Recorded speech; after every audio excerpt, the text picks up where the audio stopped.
S രാജമൗലിയുടെ ഏറ്റവും പുതിയ ചിത്രം വാരണാസിയുടെ ടൈറ്റിൽ റിവീൽ ടീസർ ഇറങ്ങിയപ്പോൾ മുതൽ പലതരം ഫാൻ തിയറികൾ ഇങ്ങനെ അന്തരീക്ഷത്തിൽ കറങ്ങി നടക്കുകയാണ്. പടത്തിന്റെ വലിപ്പം, മൂഡ് എന്നിവ വ്യക്തമാക്കുന്ന എന്നാൽ അധികം ഒന്നും വിട്ടുപറയാത്ത ടീസർ. എന്നാൽ സൂക്ഷ്മമായി നോക്കിയാൽ കഥയുടെ പലതരം പീസുകൾ ഈ ടീസറിൽ ഉടനീളം രാജമൗലി ഒളിപ്പിച്ചു വെച്ചിട്ടുണ്ട്.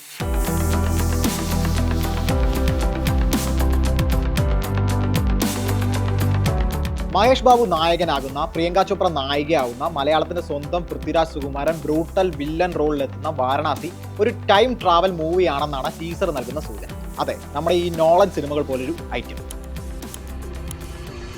നോളൻ സ്പേസ് ടൈം ബ്രേക്ക് ചെയ്ത് കഥ മെനഞ്ഞപ്പോൾ രാജമൗലിയും പിതാവ് വിജേന്ദ്ര പ്രസാദും കൂടി മഹേഷിന്റെ രുദ്രയെയും സംഘത്തെയും അങ്ങ് ത്രേതായുഗം വരെ കൊണ്ടുപോകുന്നു എന്നാണ് തിയറി. ഇതിഹാസങ്ങളാണല്ലോ ഇന്ത്യൻ ഫ്ലേവർ കൊണ്ടുവരിക. വാരണാസി ടീസറിൽ നമുക്ക് മൾട്ടിപ്പിൾ ടൈം ലൈനുകൾ കാണാം.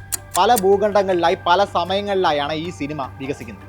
ടീസർ തുടങ്ങുന്നത് ക്രിസ്തുവർഷം 512 വാരണാസി കാണിച്ചുകൊണ്ടാണ്.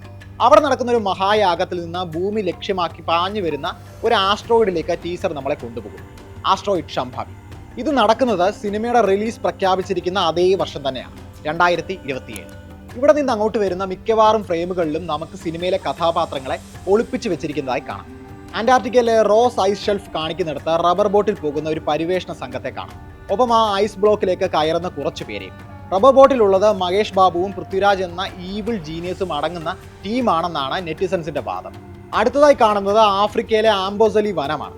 ഈ ഷോട്ടിൽ ഒരാൾ ഒരു പാരച്യൂട്ടിൽ പറന്നിറങ്ങുന്നുണ്ട്. ഇത് മഹേഷ് ബാബു ആണെന്നാണ് ഫാൻ തിയറി. തൊട്ടടുത്ത ഷോട്ട് ഒരു നദിയിൽ ഭീമൻ ഹിപ്പോപ്പൊട്ടാമസുകളുടെ ഇടയിൽ നിന്ന് രക്ഷപ്പെടാനായി ഒരു കുരങ്ങൻ ചാടുന്നതാണ്. ഇവിടെ കുരങ്ങിന് രക്ഷകനായി വഞ്ചിയിൽ മഹേഷ് ബാബുവിനെയും കാണാം. അടുത്തത് വനാഞ്ചലിലെ ഉഗ്രപട്ടി കേവ്. ഇവിടെ നമ്മൾ കാണുന്നത് തലയില്ലാത്ത ഒരു പ്രതിമയുടെ മുകളിലേക്ക് വീഴുന്ന സാരി ഉടുത്ത ഒരു രൂപത്തെയാണ്. ഈ പ്രതിമ ചിന്നമസ്ത ദേവിയുടേതാണ്. ദശമഹാവിദ്യകളിൽ ഒന്നായ ദേവീ സങ്കല്പം. ജീവൻ എടുക്കുകയും കൊടുക്കുകയും ചെയ്യുന്ന ദേവി. ഇവിടെ മുകളിൽ നിന്ന് വീഴുന്ന സ്ത്രീ പ്രിയങ്ക ചോപ്രയാണെന്ന് വ്യക്തം. പ്രിയങ്കയുടെ മന്ദാകിനിയുടെ ക്യാരക്ടർ പോസ്റ്ററിനോടുള്ള സാമ്യമാണ് ഇങ്ങനെ പറയാൻ കാരണം. ഇതേ ഷോട്ടിൽ മഹേഷ് ബാബു ഉണ്ട്. ഇവിടെ നിന്ന് രാജമൗലി നമ്മളെ കൊണ്ടുപോകുന്നത് ത്രേതായുഗത്തിലെ ലങ്കാ നഗരത്തിലേക്കാണ്. രാവണനോട് എതിരിടുന്ന രാമനും ഹനുമാനും വാനരപ്പടയും വരുന്ന സീൻ. ഇതിൽ ഹനുമാന്റെ വാലിലൂടെ തേരോടിച്ചു പോകുന്നത് മഹേഷ് ബാബുവും തൊട്ടു പിന്നിലായി വീൽ ചെയറിൽ പോകുന്നത് പൃഥ്വിരാജിന്റെ കുംഭയുമാണ്. വാരണാസിയിലെ മണികർണിക ഘട്ടാണ് അടുത്തത്. ഇവിടെ ഒരു പോർട്ടൽ പോലെ എന്തോ ഒന്ന് തുറക്കുന്നു. ഇത് പൃഥ്വിരാജിന്റെ കഥാപാത്രത്തിന്റെ ഗവേഷണങ്ങളോ മറ്റോ കാരണം സംഭവിച്ചതാകാം. ഈ പോർട്ടലായിരിക്കാം രുദ്രയെയും സംഘത്തെയും പല ദേശകാലങ്ങളിലേക്ക് എത്തിക്കുന്നത്. ടീസർ അവസാനിക്കുന്നത് തൃശൂലവുമായി നന്ദിയുടെ പുറത്തേറി രുദ്ര പാഞ്ഞു വരുന്നിടത്താണ്. ഒരു ശിവൻ റഫറൻസ്. എന്നാലും എന്താകും രുദ്രയും സംഘത്തെയും ഉപയോഗിച്ച് കുംഭത്തെരയുന്നത്? നോളൻ സിനിമകളെ അനുകരിക്കുകയാണോ എന്ന ചോദ്യമാണ് ടീസർ പുറത്തു വന്നതിന് പിന്നാലെ ഉയർന്നതെങ്കിലും ഇതൊരു ഇന്ത്യാന ജോൺസ് വൈബ് പടമാകാനാണ് സാധ്യത.